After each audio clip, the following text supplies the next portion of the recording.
Greetings, everyone. This is take two. We tried to come on live earlier today, but we had some technical problems. So hopefully some of you guys are still there with us. This is day 26 of the 75 Days of Partition mini-series that started on June 3rd, which is the day that the Mountbatten Plan to Partition was announced. And it ends on August 17th, which is the day that the Radcliffe Line was announced. So we've been doing live events every single day, with the exception of Sundays. Today we're going to explore with Mr. Jagtiani his journey from Sindh, from Karachi in Sindh to India in 1947. And we're going to learn a little bit about his memories from pre-partition life on Sindh, a little bit that he knows about his family history going back in Sindh, and what it was like to migrate and start all over again in 1947. So welcome to the show, Mr. Jagtiani. I should also mention that today you are the founder of Intermark Corp, which is based in Bangalore, and you have been running the company since 1989, and you've got two grandchildren who are living in the US. So welcome to the show, Mr. Jagtiani. Thank you so much for sharing your experiences with our audience. So I'd love to start out learning a little bit about what life was like in Karachi. What do you remember of Karachi? I know you were quite small at the time before you migrated. What was your house like, and what are some of your most vivid memories of Karachi? Okay, thank you, Dr. Gunita. You're doing a great job of having the 75 days of partition. Thank I've you. listened to some of the episodes, and I need to catch up on many of the earlier ones. Okay, I was born in Karachi. Okay, uh, but my parents, they were born in Hyderabad, Sindh, which is about 100 miles uh, from Karachi. In fact, Hyderabad was the capital of Sindh from about the mid 1700s. And so a lot of the people who were living in the earlier capital in Khudabad along the Indus River up north, they moved to Hyderabad, as did my ancestors.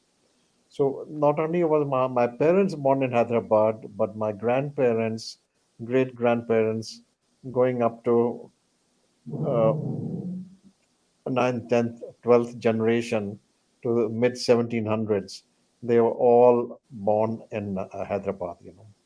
I'm mentioning that because uh, uh, uh, my family and I, we were not the only ones who were in Hyderabad and uprooted rudely uh, uh, from our ancestral homes of 100, 200 years back. But this is the story of most of the others that came from Punjab or Bengal or Baluchistan and so on. Okay. And I think one has to keep this in mind because when you look at it, our uh, elders, like my parents, they moved to Karachi in 37 after they got married. And then they decided to move out of Sindh. I think perhaps uh, uh, partially with some thought, but partially sort of on a very short notice. Okay.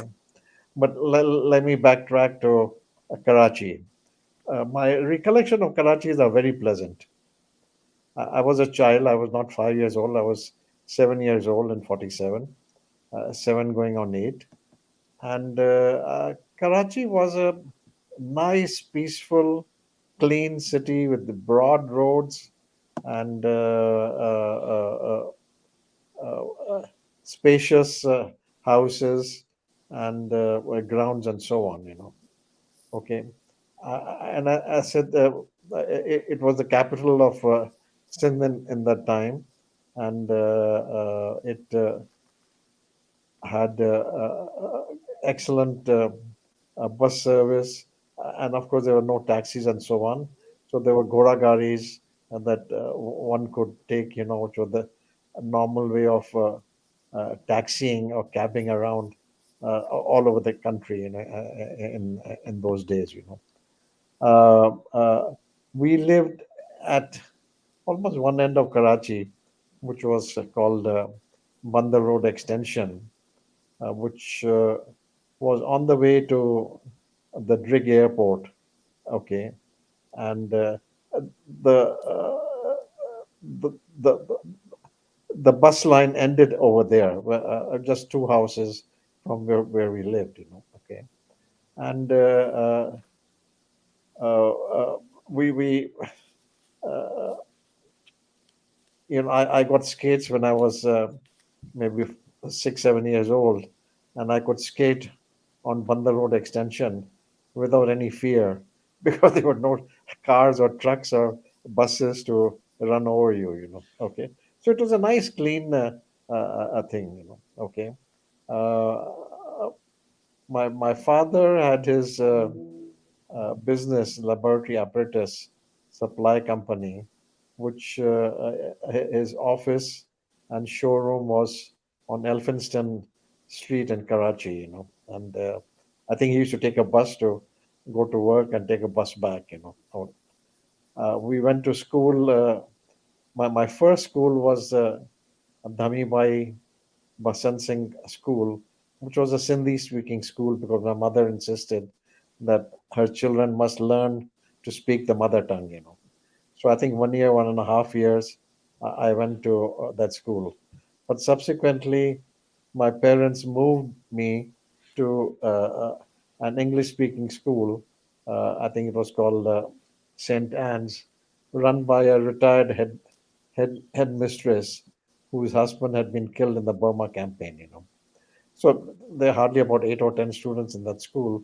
So we used to go there and come back. When I say we, I think it was primarily me and maybe my sister accompanied me, but not my younger brother. Okay, and a lot of our relatives, not lots, but those who had moved from Hyderabad, lived in that Bandar Road extension or Jamshed quarters areas, and I think we would normally only visit with them.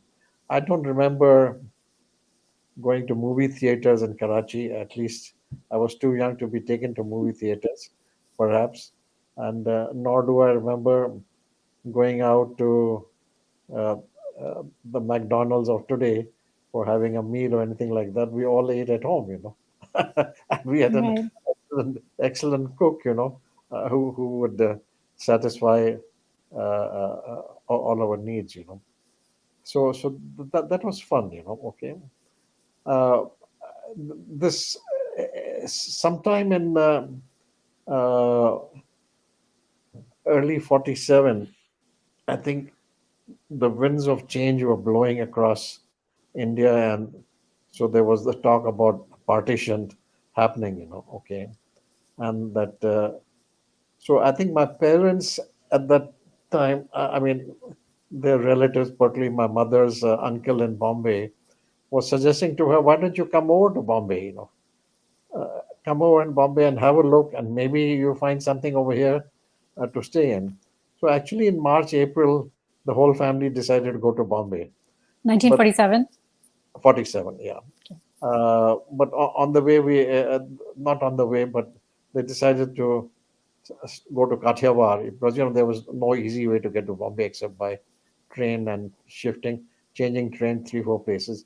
We stopped over in Morbi, and and then for some strange reason, my father got sick with jaundice, so we never went to Bombay. Went back to Karachi.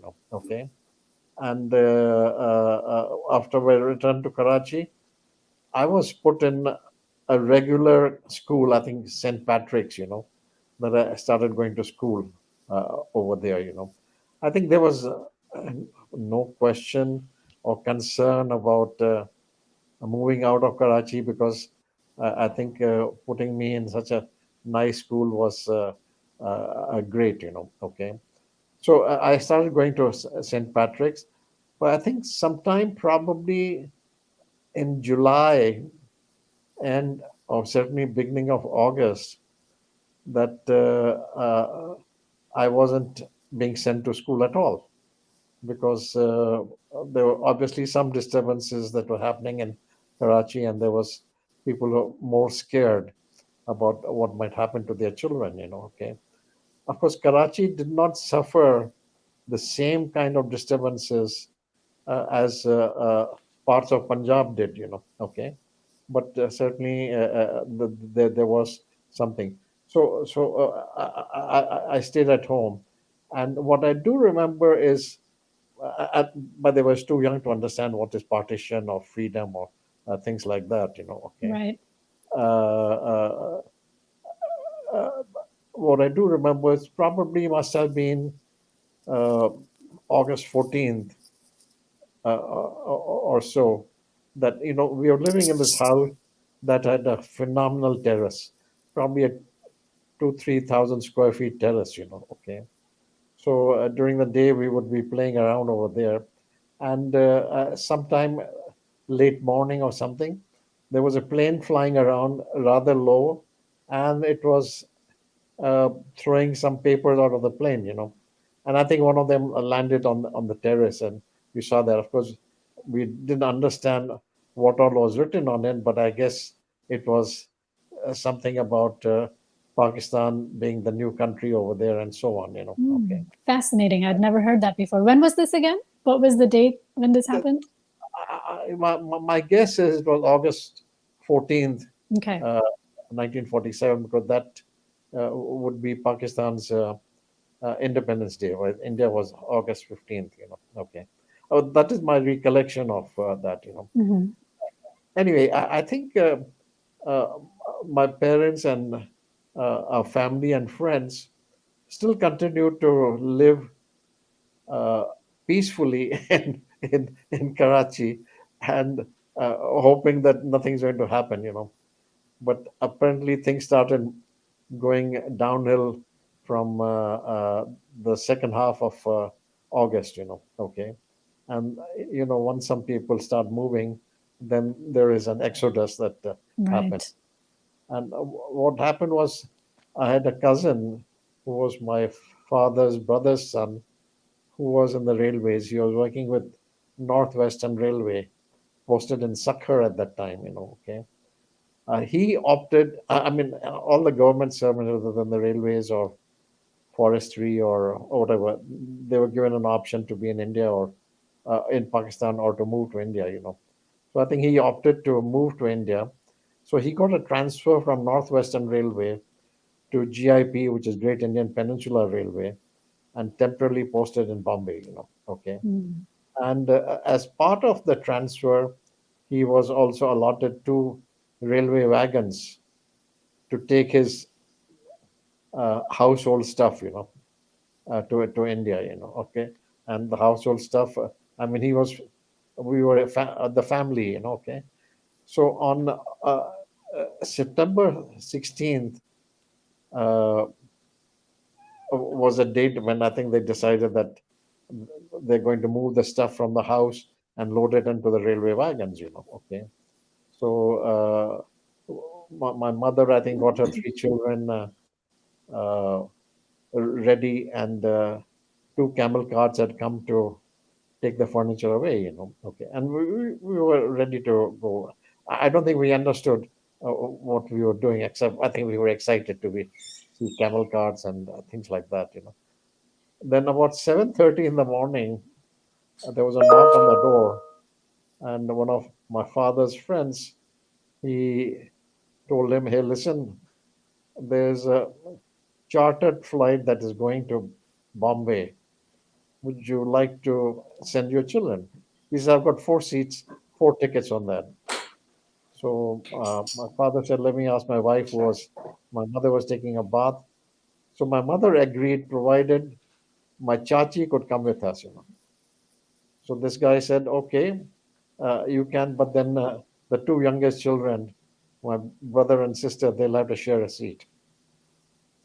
In those days, I don't think there were any seat belts to rope you in. Okay. So that is how, and he says, "You've got to be ready in 30 minutes, and the bus will come to take you to the airport, and all you can take with you is a toothbrush and a change of clothes. Wow. Okay, and you have to go to the airport and so on. Okay. So I think the children were ready. My mother came out. We got a change of clothes and a toothbrush, toothpaste to take along. I think I had just started going to a dentist in Karachi who had put some braces on my teeth, and very conveniently left that in the in a glass with water behind because I'd never liked the braces. So That's pretty funny. so anyway, we went to the airport and uh, got on this flight that in fact that was our second flight that we were taking because when we were in Kathiawar, we took a flight from Rajkot to Jamnagar or something like that. So this was the second time we were flying, and we all were looking forward to that. Okay. Now these are Dakota planes, of Tata Airways. Okay. I think it stopped in Ahmedabad, and then it moved on to Bombay, and I think we probably reached Bombay maybe sometime in the mid afternoon, 3 or 4 o'clock. And the airline used to arrange for everything, to also arrange for you to go from the airport to town. Oh, wow. So they took Quite us to different from today. quite different from today, quite different from today. Okay, and so we went into town, which is in Bombay, Hornby Road, okay, where Air India or Tata Airways had their office. And now, none of us had ever been to Bombay. Certainly not my mother and my chachi, okay. And uh, so it was quite an experience. But and in those days there were no telephones as such that you could call and inform somebody. So my mother's uncle had not been informed, okay, and sending him a telegram would have come 2 days later. Okay. So anyway, but we had the address, and we got into this Ghoda Gari, and the guy took us to uh, Jai Tirath Mansion Barrack Road in Dhobi Talab, and we landed up at my granduncle's house, which was on the fourth floor. Okay, and and they were all surprised, happy to see us. Okay, and we stayed with them. A week later, my father came. He came on ship, but along with him, there were other cousins and relatives that were staying in my granduncle's house. I think at a point in time, I think there must have been close to 18, 20 people. Okay. And That how was, long did you think, I'm so sorry to interrupt, how long did you think you were going to be gone for? uh, I'm not in a position to answer that, but I suspect my parents uh, thought they will go back someday. Okay. Because you only Uh, brought a toothbrush with you and some clothes. Well, that's all we could carry. And by the way, I think we had packed up a lot of our stuff, which my parents had shipped in about a dozen trunks by rail parcel earlier, and there were other stuff that went in the two railway wagons. Okay, so I guess when they started moving, they recognized that they got to take all their stuff with what they have, okay, because they're not going to come back. Okay, Okay. So that is my feeling. right. I never asked them; they never told us. Okay, but that is essentially what it was. Okay. Okay, no, that's fascinating. And so what happens next? So you're there with 18 to 20 people, and these are your family from across Sindh who've come over there. Is that what's going on? Yeah, yeah, right. So they were there, and then Then what happened was my cousin who was in the railways, he got transferred from Bombay to Jhansi. He was an engineer. He was a civil engineer. So then I think in early November he left and went to Jhansi. And once he got there, he was allotted a bungalow, to stay. So once he had a bungalow, then we could all move there with him. Okay, because he was like a son to my father. Because so we all moved to Jhansi, uh, including by that time my mother's grandfather. He had also come from Hyderabad. He must have been 78 years old at that time. So he, along with whoever else, we all moved to Jhansi. And it was a huge bungalow, okay. Must have been a 2 3 acre plot, and the house must have been a sprawling 6,000 square feet. I mean, in the olden days, that is what there's no shortage of space, as such. So we lived in Jhansi, and then I think I'll tell you a little bit more after that. Sure. Yeah. Yeah. Okay. What Uh, happens next? yeah, what happened next was that I think my father, obviously, he had been in business all along and he wanted to get into a business. But I guess he had to search for what he wanted to do and where he wanted to go. Now, how and what he he figured that he wants to set up an ice candy shop. Not ice cream, but an ice candy shop. Ice candy and refrigeration was coming into being in the 40s. What's Okay. ice candy for our viewers? Uh, so that is water that is frozen into a candy form. Okay, on a stick. Okay. Okay. Like like okay. L- Lollipop, or I think you get it now also, but it's Similar more to of, kulfi, but yeah, yeah, right, yeah. So I think refrigeration popsicle. was coming into being in the 40s, and so I don't know how, but he decided to do that, and where to do it. I think somehow he landed up in Kanpur. So because Okay. Jhansi was maybe 100 to 150 miles from Kanpur, and Kanpur was a reasonably big city in those days. Okay, so he set up a ice candy factory there. Okay, and we all moved to Kanpur, and so we moved there in end of 47, beginning of January 48. And then we enrolled in school over there in St.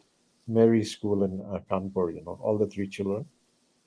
Okay, and we stayed there for a year, but I think my father's sister's husband came and also joined him in business. I think my father realized that this business is too small to feed two families. So he decided that he's going to move and go find something else in Mumbai. So the first thing they did was to pack me off with my chachi and to Bina and then to Jabalpur, while he went to Bombay. And subsequently, my mother and my two siblings, they also came to Jabalpur in mid of 48,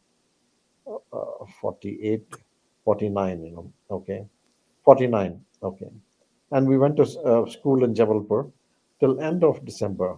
By the time my father had gone to Bombay, and he found a business, again, the ice candy or ice making business, Mhm. okay, that was available for sale. That a family, I forget the name, whether it's Hussein or Hassan or whatever, uh, he wanted to move to Pakistan, and so he wanted to sell this off. So and his quoted price was a lakh of rupees, which a lakh in those days would be worth about the 10 crores today, Okay. Wow. Uh, so my father didn't have that kind of money, but he found three partners, each one putting 25,000 to buy this business, which seemed to be doing very well, Okay. And so once he had bought it, then we all moved to Bombay, and started living Hmm. in. Okay. Unfortunately for my father, he got swindled in this business, and so within a year he had to close it down, Oh, and dispose of the assets equally to others, And of course, each one took that, and he started a small ice candy shop in Mahim, Okay, and did so on. And from there, he went on to do other things, including then getting into export import of stuff and so on. But he wasn't the only one. I think uh, the point I'm trying to make is that many of our parents or grandparents who came, who were displaced, went through trials and tribulations of moving from one place to the other until they found something where they could settle comfortably. Okay, and right. so while we might have moved for a couple of years, some took 3, 5 years, to move, before they could settle. It's like, say, like in Bombay, Okay. Even Bombay, when I look at it, when we came over there, Gunita, the first house that we had was a small, uh, probably 500 square feet house, which I think probably cost 3,000 rupees. Wow. Okay. 2 years later, we moved from there to a flat on the second floor, which might have been 1,200 square feet, which cost 10,000 rupees. Uh, 8 years later, we moved from there to to South Bombay, and South Bombay is the swanky part of the city, Okay, where my father bought a flat, must have been 1,200, 1,500 square feet for about 40,000 rupees. Wow. And this And was all through as his business grew. savings and so on. And 6 years later, he bought a bigger flat of about 2,400 square feet, costing 180,000 rupees. Okay. Uh, Again, the point I'm trying to make is that the guy lost money. Okay, in the business earlier, but he went to work and got into business, and then he also joins with some others, and he saved money and so on to recoup and get a nice life for his family. Right. At the same time, his children started going to college, and he financed that. Okay, including my younger brother got a scholarship to go and study in US, but he had to pay for something, which in those days, even if you had to spend 5,000 rupees a month, that was a whacking sum of money, Okay, but Yeah. it was amazing what my parents went through, but I don't think they were the exception. There were many, many others all over the country, from north, south, east, and west, that through sheer dint of hard work and determination, came up, and did well for themselves, And did you still speak Sindhi at home after partition? Yes, we did. We did. Okay, but not, unfortunately, uh,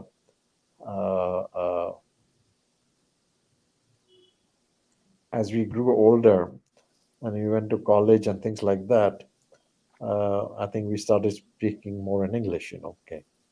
So, Okay. for example, with my mother, I would speak in Sindhi, but like with my wife, probably speak more in English than in Sindhi.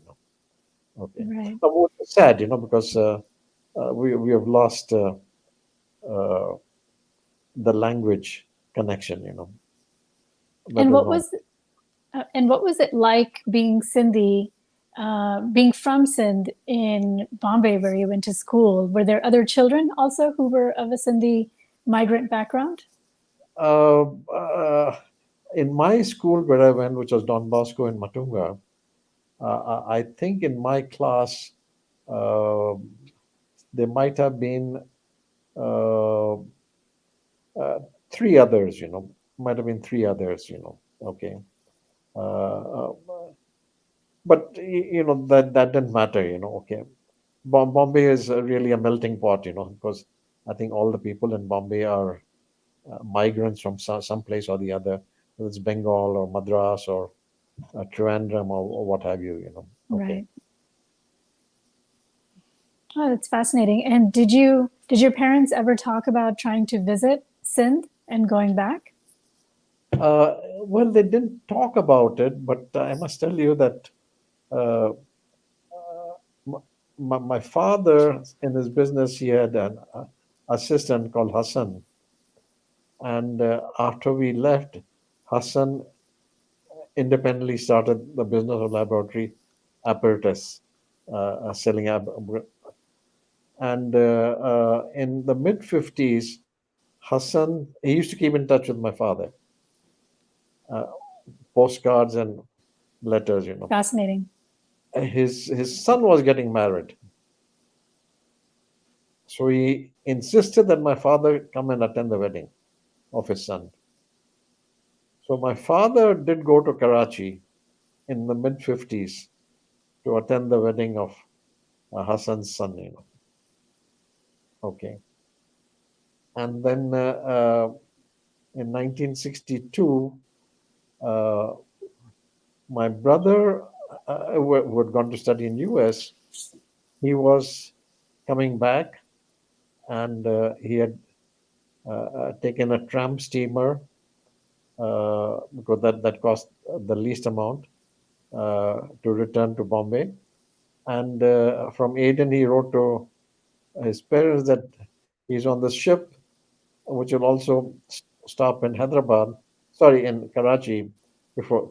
So my father immediately called Hassan and told him, listen, my son is on that boat. Find out when the boat is coming. Find him on the boat, take him down, and put him on an airplane to Bombay. So there were these interesting conversations, with people that we knew, and my father knew in Karachi. Fascinating. That's really, really fascinating. Do you ever wish to go back? Have you gone back actually to Karachi?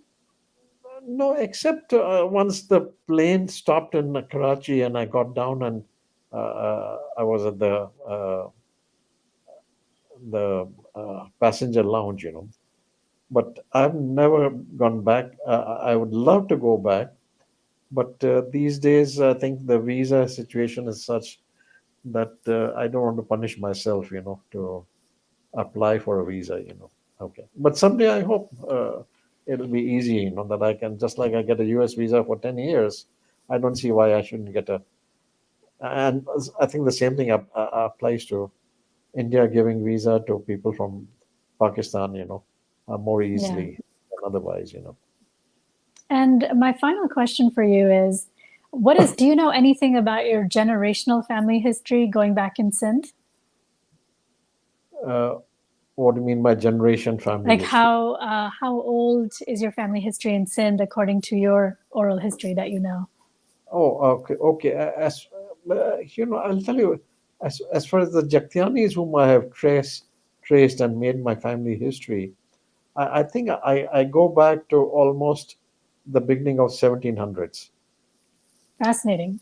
I knew you Okay, had done this work. That's why I was asking this question right. because I know it's very interesting. So that is on my paternal side, but equally on my maternal side, I would say I go back to about 1750, 1760, or thereabouts.